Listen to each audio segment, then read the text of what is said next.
Assalamualaikum warahmatullahi wabarakatuh. Kembali lagi di mata kuliah metode perancangan program. Hari ini kita masuk ke pertemuan 12. Kemarin kita membahas tentang perancangan program yang berorientasi objek. Nah, di pertemuan 12 ini kita akan membahas tahapan-tahapannya seperti apa. Oke. Pokok bahasanya yang pertama, kita akan mengidentifikasikan mulai dari kelas, atribut, kemudian responsibility, dan operasinya. Yang kedua, menentukan hubungan antar objek dan kelas. Yang ketiga, perancangan algoritma untuk operasi menggunakan desain struktur.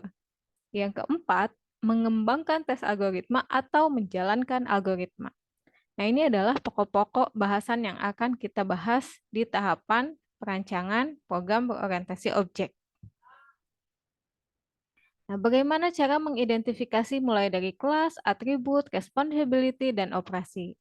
Nah, sama seperti pendekatan top-down, yaitu mulai dari atas ke bawah, itu mendefinisikan menggarisbawahi kata benda dan sifat yang relevan dengan masalah.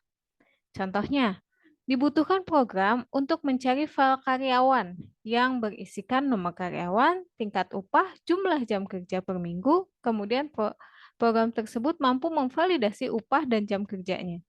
Jika benar, hitung upah mingguan pegawai dengan mencetak payslip. Jadi kita akan membuat sebuah aplikasi atau sebuah program di mana program tersebut diperuntukkan untuk mencari file karyawan gitu ya, atau membayar gaji karyawan berdasarkan jumlah jam kerjanya. Nah, yang pertama kita harus memvalidasi terlebih dahulu. Nah, menurut aturan perusahaan tersebut, maksimal pegawai bekerja itu selama 60 jam seminggu. Gitu, seminggu 60 jam, misalnya dia ada 5 hari kerja, berarti satu harinya itu kurang lebih sekitar 12 jam. Gitu. Jadi kalau misalnya ada 5 hari kerja, kalau ada 6 hari kerja, berarti satu hari itu 10 jam kerja. Nah, maksimumnya itu dibayar 250.000 per jam, itu maksimum. Jadi bisa lebih kecil sesuai dengan peraturan perusahaan tersebut. Jika jam kerja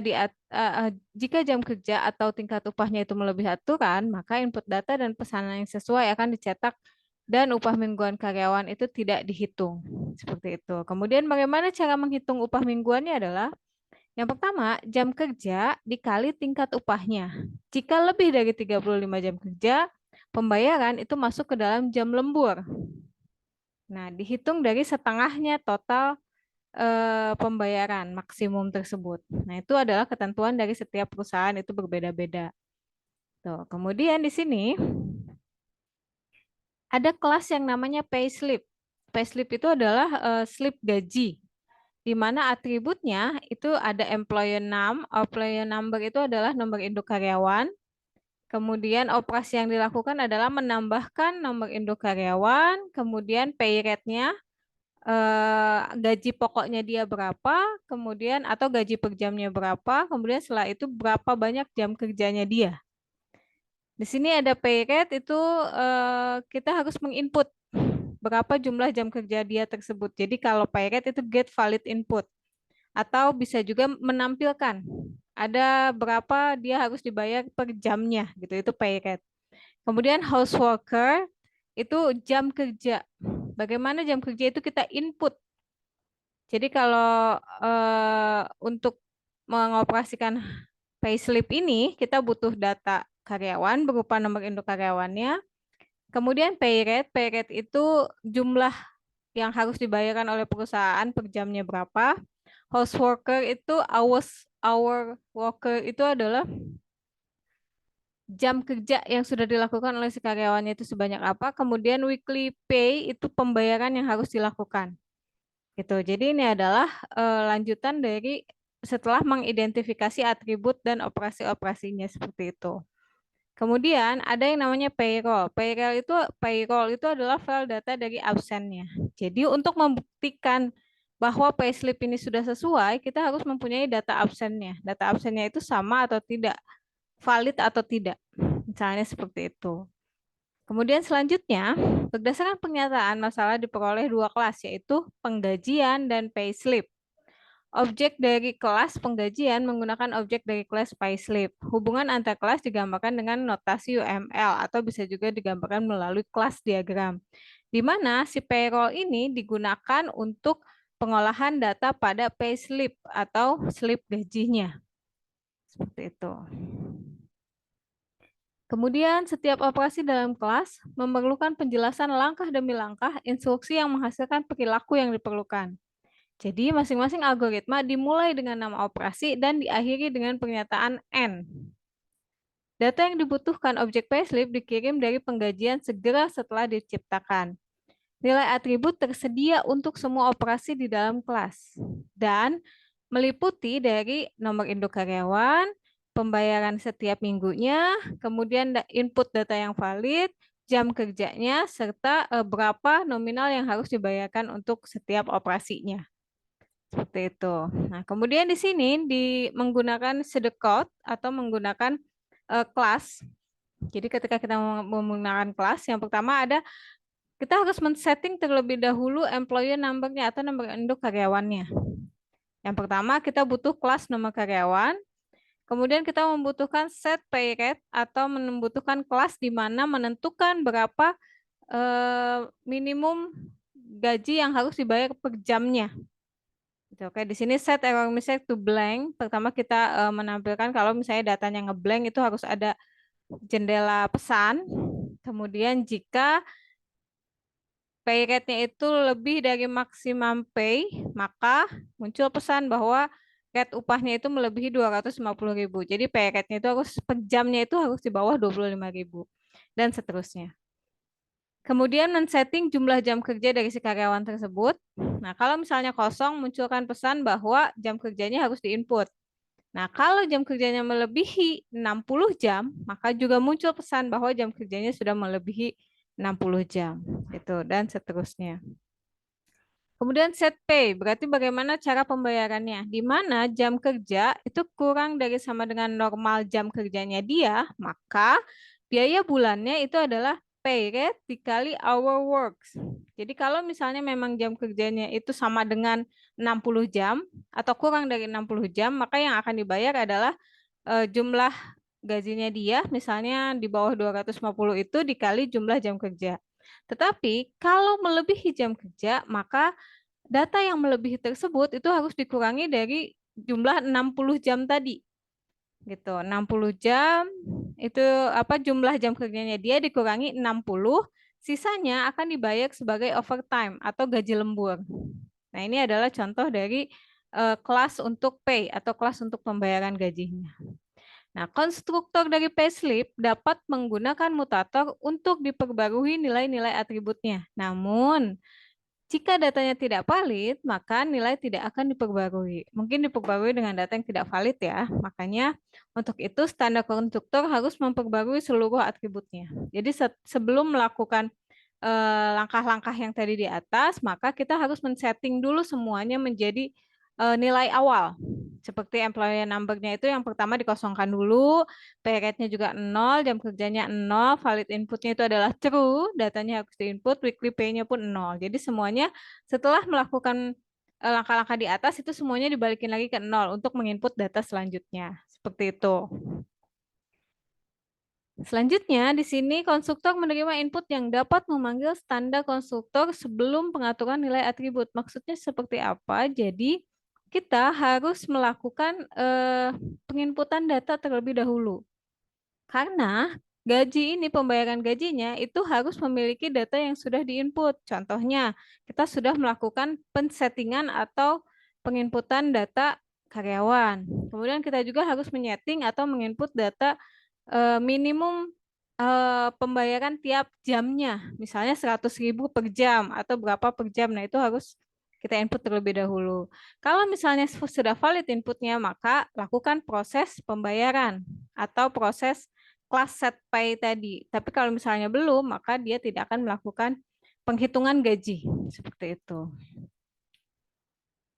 Kemudian, objek eksternal perlu mengetahui tentang validitas payslip dan upah mingguan yang akan dihitung. Jadi selalu ada apa namanya yang memvalidasi. Ini udah sesuai belum ya perhitungannya seperti itu. Kemudian aksesor menginformasikan objek lain tentang validitas payslip-nya. Yang pertama, di get valid input. Jadi dia sudah mendapatkan menarik data yang sudah valid. Kemudian N, di print si payslip-nya atau slip gajinya. Kalau misalnya sudah valid, maka dia akan mencetak tampilan NIP-nya berapa, gaji per jamnya berapa, jam kerjanya si pekerjanya itu berapa, kemudian upah yang diterima setiap minggunya itu berapa, atau setiap 2 minggunya itu berapa. Gitu. Oke, kemudian selanjutnya,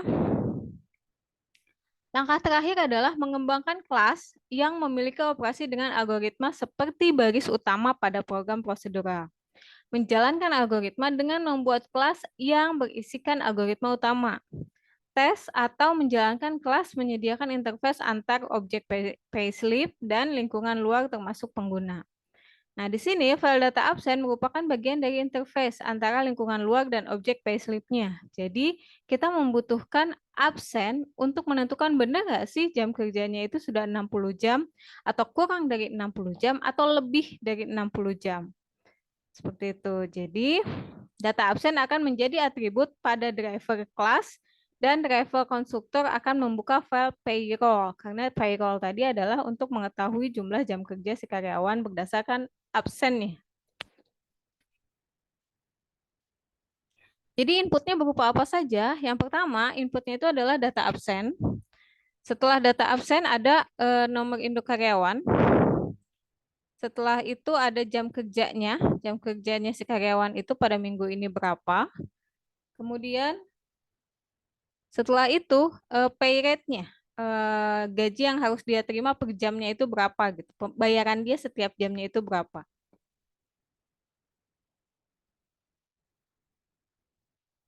Kemudian selanjutnya proses yang harus dilakukan.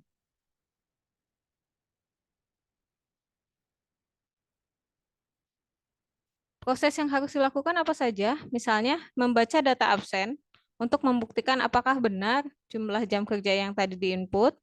Kemudian membuat payslip. Jadi payslip itu pembayaran dari data absen tersebut yang tadi jumlah jam kerjanya sudah sesuai atau belum dan seterusnya. Kemudian selanjutnya mencetak payslip yang valid.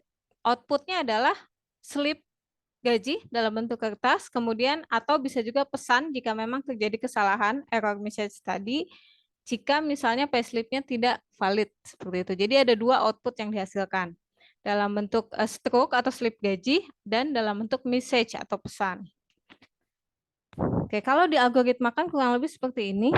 Jadi dia akan menjalankan programnya, membaca data karyawan, data jumlah jam kerja, kemudian pay rate, kemudian do while more record. Lakukan pengulangan dengan banyak data. Dia akan mencetak payslip, as new payslip, dan seterusnya sampai dengan dia akan membaca si datanya atau memprint struknya atau memprint slip gajinya gitu ya. Oke, selanjutnya di sini payroll itu kan hanya berisi data absen. Use payslip, di mana satu data absen itu bisa digunakan oleh banyak data transaksi penggajian gitu. Jadi kalau satu itu berarti satu data payroll, bintang itu berarti banyak. Jadi one to many. Satu data payroll digunakan uses oleh banyak data payslip. Seperti itu. Kemudian analisa kasus. Sebuah sawah berbentuk segitiga. Kalimat ini dapat dimaknai kita dapat membentuk kelas sawah segitiga. Tetapi bagaimana jika kita dihadapkan dengan bentuk sawah yang berbeda-beda? Jadi ada persegi panjang, kotak, misalnya poligon, dan sebagainya. Sawah dapat menjadi abstrak dan bentuk sawah itu tidak selalu segitiga, tapi bisa bermacam-macam sesuai dari kebutuhan, misalnya kondisi di lapangan itu sendiri. Kemudian abstrak dapat diumpamakan sebagai kepala tanpa badan, di mana informasi masih berupa konsep. Abstrak tidak dapat digunakan langsung, hanya turunannya yang dapat menggunakan atribut atau metode tersebut. Contohnya di sini, ini ada pengertian kelas, sudah pernah dibahas kemarin. Ada class name, class atribut, kemudian class method. Struktur kelas dibagi menjadi 3. Class name itu nama kelasnya. Nama kelas misalnya mobil, atau misalnya buku, atau misalnya karyawan. Nah, itu adalah nama kelas. Atribut itu adalah data-data yang mencerminkan kelas tersebut. Misalnya kalau karyawan ada NIP-nya, ada namanya, ada nomor telepon, email, umur, misalnya tempat tanggal lahir, dan sebagainya. Itu atribut. Jadi atribut ini biasanya adalah field atau variabel yang berisi gambaran-gambaran dari si class name-nya, dari nama kelasnya.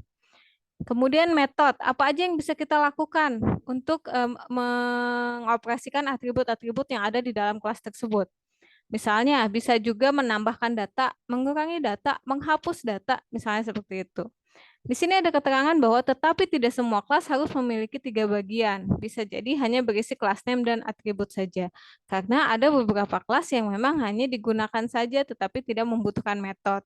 Misalnya seperti itu. Atau ada nama kelas sama metodenya saja, sedangkan atributnya itu dia tidak berdiri sendiri, tapi mengambil atribut dari kelas yang lain. Itu pun bisa seperti itu. Kemudian abstrak sawah, di mana sawah tidak memiliki atribut, tetapi memiliki metode untuk dapat mendeskripsikan bentuk sawah. Misalnya di sini nama kelasnya adalah sawah. Atributnya tidak ada, tapi metodenya itu adalah bentuk dari si sawah ini. Kemudian sawah segitiga. Nama kelasnya itu adalah sawah segitiga. Atributnya itu sisi alas dan sisi tinggi. Jadi kalau bentuknya segitiga, dia memiliki alas dan tinggi. Kalau abstrak, kita nggak tahu bentuk yang mau digunakan itu yang mana. Metode yang dipakai itu ada get dan set. Get itu untuk mendapatkan nilai alas, set itu untuk menginput nilai alas atau nilai tingginya. Jadi kalau get itu menarik data, kalau set itu mengisi. Seperti itu. Kemudian cara menghitung kebutuhan pupuk. Jadi untuk menentukan seberapa banyak pupuk yang kita gunakan pada sawah dengan bentuk segitiga, maka yang harus kita lakukan adalah yang pertama, si metode get pupuk ini digunakan untuk menghitung berapa jumlah pupuk yang diperlukan. Gitu. Jadi kita menambahkan satu metode untuk menentukan pupuk yang dibutuhkan itu seberapa banyak. Selanjutnya, kelas dibentuk untuk mengendalikan kelas segitiga tanpa harus merubah kelas segitiganya. Gitu. Kasus saat ini mencari beberapa jumlah pupuk yang diperlukan. Jika nanti kita perlu menghitung luas atau keliling segitiga, itu bagaimana? Kita cukup menambahkan fungsi get luas saja. Gitu. Jadi yang segitiga kontrol atau CTRL, di sini segitiga kontrol maksudnya itu memiliki atribut dengan nama private segitiga gitu atau SGT. Metodenya adalah untuk pengecekan get pupuk. Kelas ini dibuat agar kelas sawah segitiga itu tidak terganggu jika misalnya nanti terjadi perubahan pupuk, misalnya seperti itu, atau terjadi perubahan pupuk yang digunakan. Kemudian instan yang menunjukkan bahwa kelas ini merupakan kelas turunan dari segitiga. Private segitiga SGT itu adalah kelas turunannya gitu. Jadi ketika kita akan menggunakan bagaimana cara mendapatkan pupuk yang sesuai atau seberapa banyak, kita tinggal menggunakan si atribut segitiga SGT. Kita cukup extend sawah dengan bujur sangkar. Kenapa atributnya private? Karena atribut yang hanya bisa diakses karena atributnya itu hanya bisa diakses oleh kelas itu dan turunannya, tidak bisa diakses oleh yang lain. Kita tidak bisa menggunakan private sisi atribut sisi ke dalam segitiga karena segitiga tidak memiliki sisi. Yang dimiliki oleh segitiga adalah alas dan tinggi. Sedangkan kalau bujur sangkar cukup memiliki sisinya saja. Jadi atribut si sisi ini tidak bisa digunakan pada kelas segitiga, misalnya seperti itu. Kemudian kenapa kelas kontrol segitiga dan bujur sangkar dibuat terpisah? Karena fungsinya berbeda. Ketika kita menghitung luas segitiga akan berbeda dengan cara menghitung luas persegi atau luas bujur sangkar. Nah, ini adalah pembahasan tentang bagaimana kita tahapan-tahapan membuat sebuah pemrograman aplikasi berbasis objek. Jadi di mana kalau di aplikasi berbasis objek itu ada kelas-kelas yang harus dijelaskan. Baik itu turunannya seperti apa, atribut yang ada di dalamnya itu bagaimana, kemudian metode-metode yang digunakan itu seperti apa. Oke, sampai di sini penjelasan tentang tahapan penggunaan atau pembuatan perancangan pemrograman berbasis objek. Jika memang ada yang kurang dipahami atau kurang dimengerti, bisa kalian tanyakan di kolom komentar atau bisa juga ditanyakan di WA Group dan forum diskusi yang ada di laman elearning.bsi.ac.id. Sekian untuk penjelasan materi pertemuan 12. Saya tutup. Wassalamualaikum warahmatullahi wabarakatuh.